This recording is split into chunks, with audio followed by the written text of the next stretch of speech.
everyone. Welcome. Hope you've had a great weekend. We have a big program ahead. Tiger coach Barry Odom is with me for a good visit. We cover a lot of topics with his football team as they're making their way through spring football. That's just a few minutes away, but the Cardinals began this season really with a big series. Sure, they play 162 games, but they started with the Milwaukee Brewers, who figured to be right in the thick of things in that National League Central race, again with the Cards and maybe the Cubs as well. Well, reigning most valuable player Christian Yelich had a huge series for the Brewers. There he is. And here he is batting right away against the Cards, Michael Wacha. And this is a home run for Yelich. He has homered in each of the first 4 games this season. Only 5 other players in history have done that. We'd hear more from Yelich later in this game.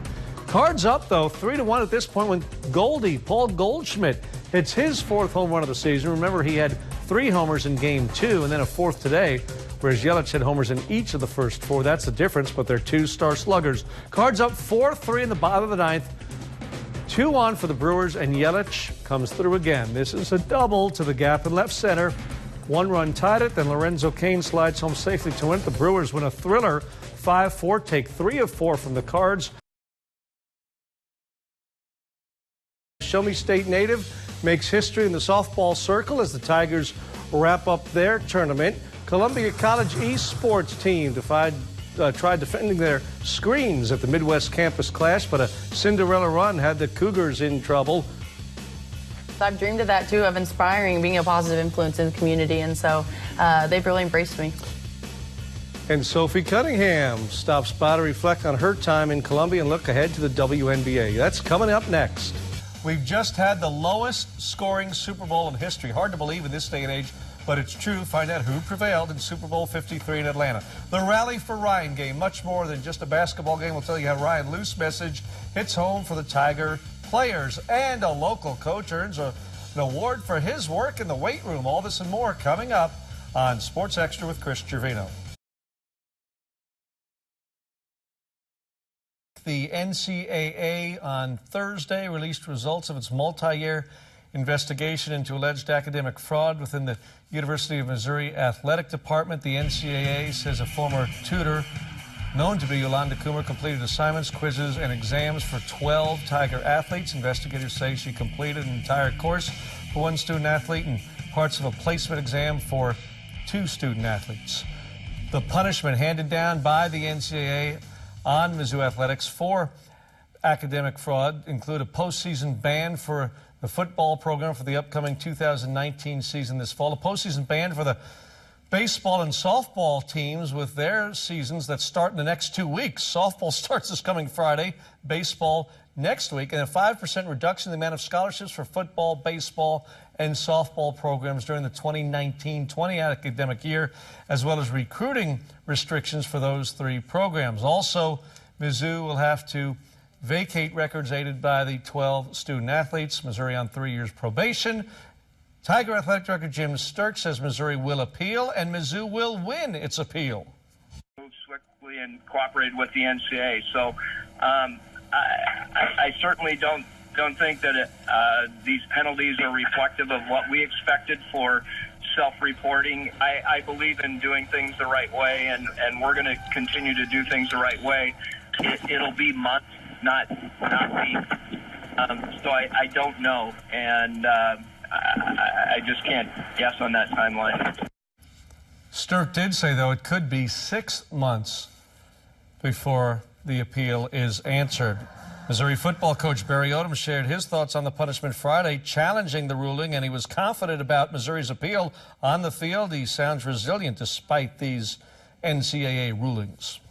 It'd be a heck of a year for the Missouri football Tigers, and I can't wait to lead this group into it. And I look forward to whatever role that I've got in the appeal process. I'm going to go knock it out of the park. You get hit by that NCAA penalty. And, you know, how have you addressed that? And obviously, I don't think we're going to know if the appeal's settled until football season gets underway. It might happen in the middle of the darn season. You know, you look at the thing, I was listening to a sermon today, and you know, you're in life, you're dealt your hand of cards. Sure you are. Right? And what are you going to do with it?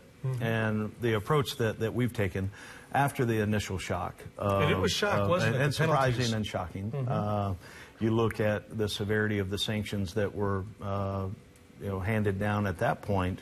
Really, everyone was surprised. And so, anyway, after you digest that, and then you inform our student athletes of what all that means at this point, and then you dust yourself off a little bit and say, let's get going, because any wasted time on that right now does absolutely zero for what we need to go accomplish. And you look at the job that Coach Beezer and Larissa Anderson are doing right now in baseball and softball. They're on a heck of a run. And so it's not affecting their teams. It's not affecting our guys, other than they know that it's out there. I do look at the response that Mizzou has had and the great leadership that we have shown, starting with Moon Choi and Dr. Cartwright, and then Jim Sturck, John Sunvolt, all the things collectively that they have done, and then with the legal team that we've hired on putting together the appeal. We got the appeal filed, and then now the NCAA has a number of days to respond to that, and then we've got a number of days to respond to that, and then eventually we'll get it worked out.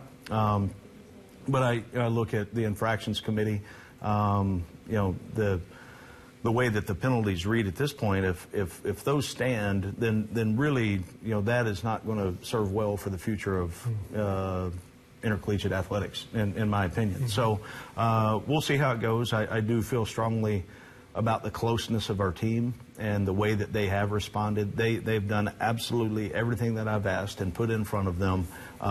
They've done it with great togetherness, with great spirit.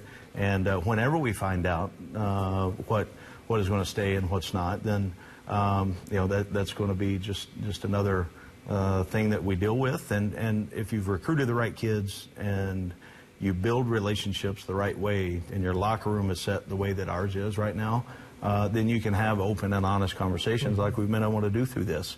And I've got great trust in our team and our coaches that we're going to handle this exactly the way that we're supposed to. Super Bowl 53 in Atlanta featured the New England Patriots and Los Angeles Rams, a rematch of Super Bowl 36 in New Orleans when the Pats beat the then St. Louis Rams. For Missourians, this might have been the nightmare Super Bowl matchup, huh? After all, the Pats beat the Kansas City Chiefs in the AFC Championship game.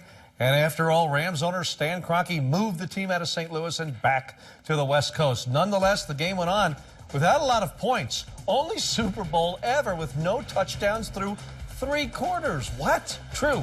3-3 into the fourth, and Tom Brady finds Gronk. Rob Gronkowski's reliable tight end on a long pass to the 2-yard line, and that would set up the only touchdown of the game. Sonny Michel, the former Georgia Bulldog, scores 10-3 New England. The Rams tried to rally late. Jared Goff, their quarterback, throws down the right sideline, and he's intercepted by Stephon Gilmore. New England had the ball back, marched downfield again, wouldn't get a touchdown, but got the all-important clinching field goal. Stephen Gostkowski, 41-yarder, with just more than a minute to play, and the New England Patriots win the lowest scoring Super Bowl ever, 13-3. Brady and Belichick get their 6th Super Bowl title. Julian Edelman wins MVP honors with 10 catches for 141 yards. It just matters that we won, man. It was a crazy year. We had a resilient bunch of guys. It was unreal, man. What a game, and just so proud of our team. I mean, the support here tonight was like a home game. We could have been at Gillette Stadium. And it's all about the players. These guys worked so hard all year. They just competed every week, and they competed today like champions. They played like champions. Zion Williamson and Duke battling Michigan State. First half, Duke down by 7 points. Williamson powers past the defender to slam it home. Later, Duke with a 2-point lead when Michigan State's Cassius Winston sinks the jump shot. Ball game tied at 30. Late second half, Duke up 1, and Zion in attack mode again. He'll drive and score, and the Duke Blue Devils led by 3. Michigan State answers the Winston the lob to Xavier Tillman.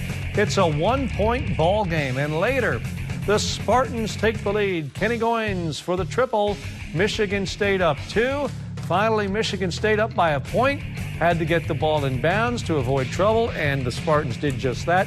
They head to the Final Four in Minneapolis, ending Duke's season 68-67. Women's college basketball season concluded tonight in Tampa, a rematch of the 2012 title game. Baylor and Notre Dame playing for college basketball's crown.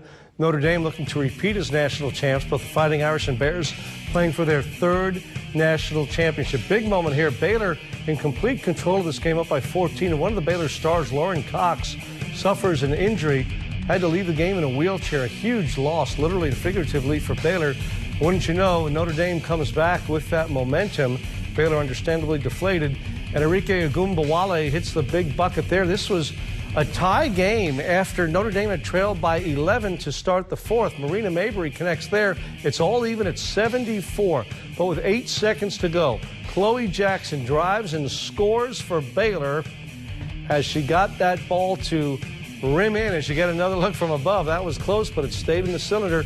Notre Dame had 2 free throws, chance to tie, but Agumbawale, who'd been a hero for this team in years past, missed the first free throw, needed to miss the second one intentionally, and made it. Baylor prevails by a point, 82-81. Kim Mulkey and the Bears get their third national title. The men's national champion will be decided Monday night in Minneapolis. The number 3 seed out of the Big 12, Texas Tech, will take on the number 1 seed from the ACC, Virginia. Both ball clubs advanced with close national semifinal wins, and they'll both be looking for their first national title as they play in Minneapolis coming up Monday night, 8:20 tip time here in the Central Time Zone.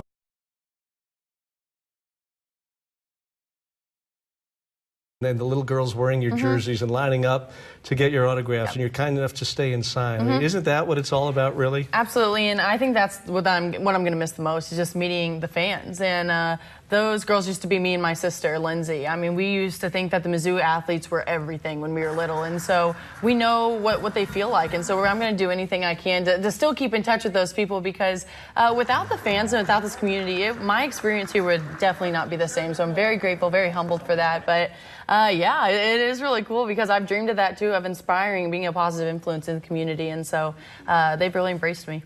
It's pretty neat, because Wednesday night is the WNBA draft. They don't waste any time. You go right from the Final Four, of course, settled tonight with Baylor winning, to the WNBA draft Wednesday.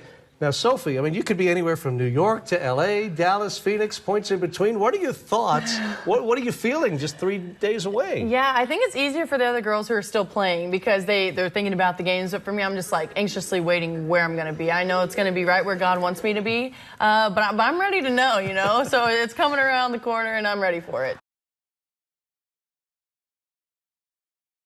When was the last time the San Diego Padres swept the Cardinals in a 3-game series in St. Louis? Folks, you have to go back a long time. How about nearly 40 years? 1980, May of 1980, the Padres swept 3 games from the Cards in St. Louis. At that time, the Padres had a young shortstop named Ozzie Smith.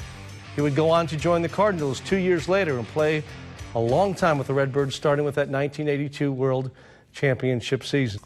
Welcome back. Time to answer tonight's sports trivia. We asked earlier, what number did our guest Barry Odom, the Missouri football coach, wear when he played for the Tigers? Did you know?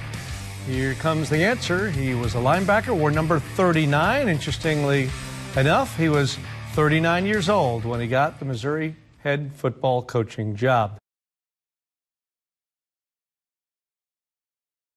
Folks, that is our time for tonight. Thank you very much for watching. Cam Redler, Ethan Illers, our producers, and Jade Simonson's the director. I'm Chris Gervino. See you back here tomorrow night. So long, everybody.